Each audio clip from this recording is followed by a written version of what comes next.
Shalom, selamat pagi jemaat yang terkasih di dalam nama Tuhan Yesus Kristus. Sebelum kita menjalani akan aktivitas kita pada hari ini, kita akan menerima firman Tuhan yang akan menguatkan dan meneguhkan iman kita dalam menjalani kegiatan kita. Tapi terlebih dahulu, mari kita bersatu di dalam doa. Kepadamu ya Allah Bapa kami, pemberi kehidupan. Kami bersyukur kepadamu karena kebaikan-Mu yang tetap kami rasakan sampai dengan saat ini. Engkau telah memberkati kami dengan begitu banyak hal. Secara khusus, Engkau memberkati kami dengan kehidupan yang baru yang boleh kami nikmati saat ini. Tuhan, sebelum kami menjalani segala aktivitas yang Engkau percayakan kepada kami, dalam peran ataupun tugas kami, kiranya Engkau membimbing kami, menuntun kami dengan firman-Mu, supaya kami dapat berjalan di dalam kehendak-Mu. Kiranya Roh Kudus menerangi akan hati dan pikiran kami, supaya kami dapat mengerti firman-Mu, menerimanya, dan melakukannya dalam hidup kami. Dalam nama Yesus kami memohon kepadamu. Amin. Jemaat terkasih dalam nama Tuhan Yesus Kristus, firman Tuhan yang akan kita renungkan pada hari ini yaitu hari Sabtu tanggal 12 Februari tahun 2022, terambil dari 1 Korintus pasal 2 ayat 10. 1 Korintus pasal 2 ayat 10 demikian bunyinya. Karena kepada kita Allah telah menyatakannya oleh Roh, sebab Roh menyelidiki segala sesuatu, bahkan hal-hal yang tersembunyi dalam diri Allah. Demikian firman Tuhan. Jemaat terkasih, sebagai manusia yang memiliki pemahaman atau pikiran yang terbatas, tentu saja kita tidak dapat memahami keseluruhan tentang rahasia kehidupan ini.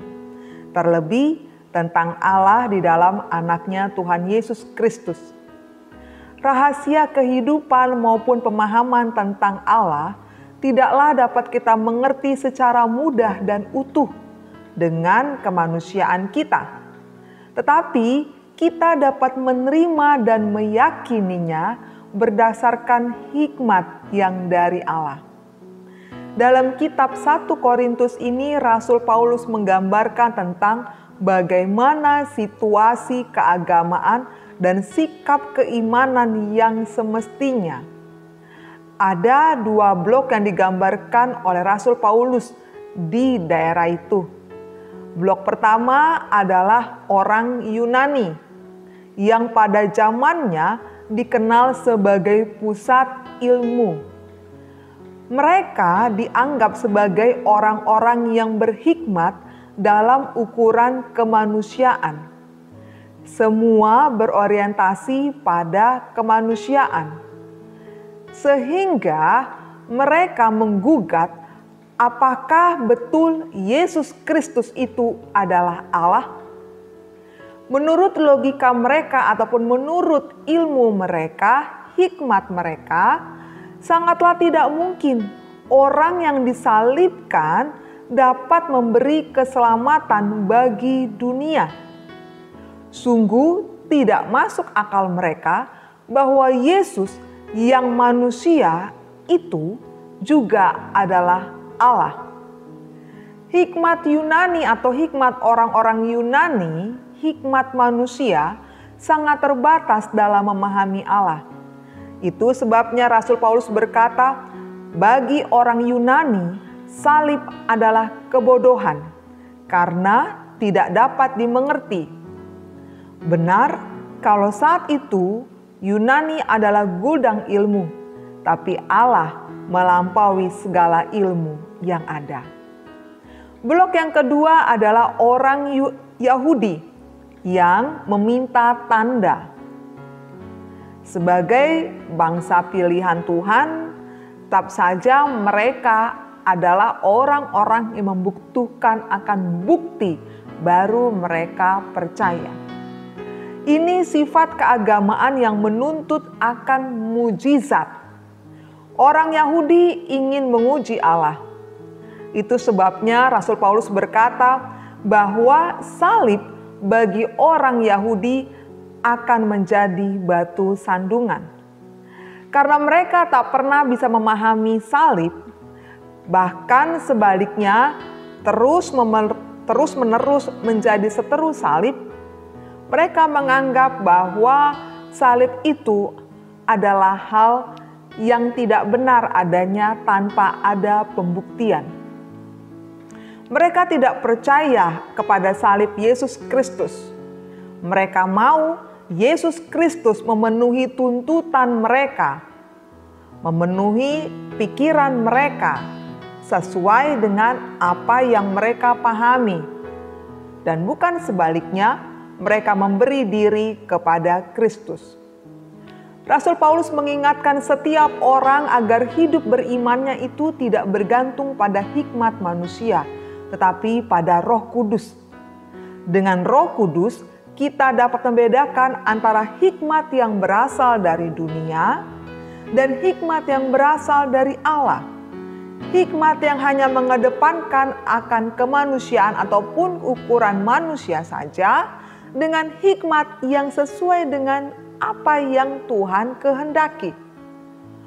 Roh Kudus akan mengajarkan segala sesuatu dan mengingatkan akan firman Allah atau segala yang Yesus katakan kepada kita.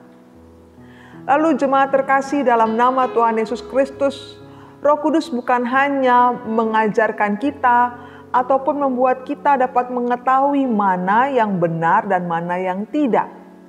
Tapi juga yang paling sulitnya adalah Roh Kudus akan membawa kita untuk melakukan apa yang kita ketahui dari Tuhan. Jadi bukan sekadar tahu atau mengetahui mana yang hikmat manusia, mana yang tidak, tapi juga melakukannya. Ada orang mungkin yang pernah berkata, ya saya tahu itu benar dan saya tahu itu harus saya lakukan sebagai orang Kristen.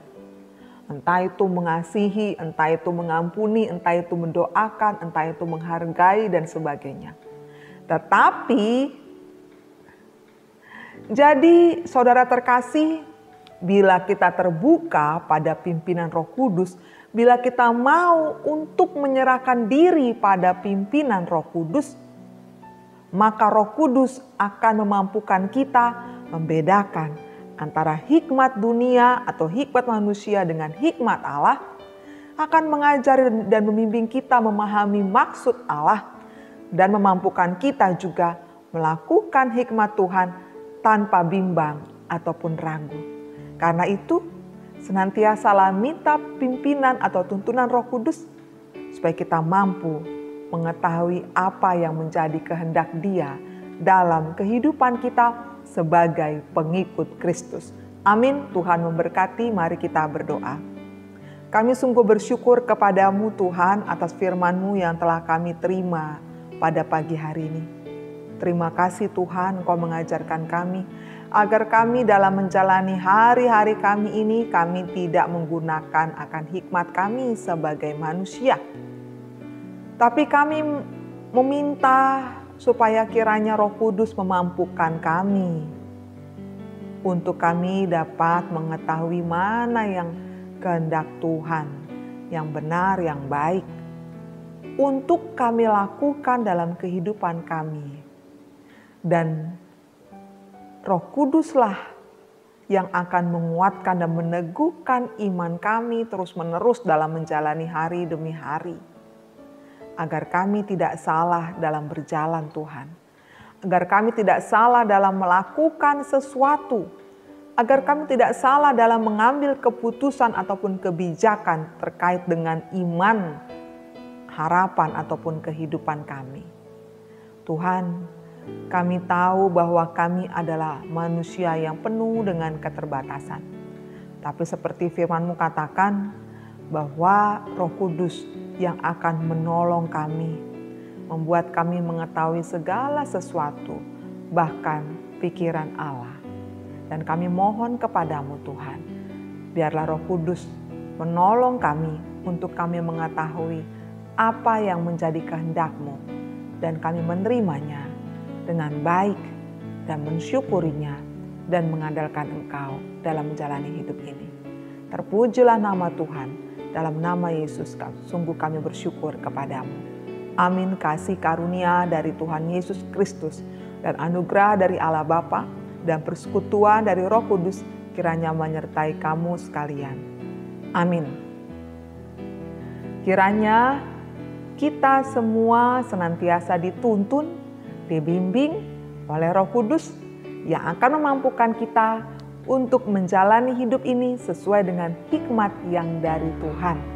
Dan kita dapat melakukannya dengan baik sesuai dengan hikmat yang Tuhan berikan juga kepada kita. Amin. Tuhan memberkati. Salam sehat.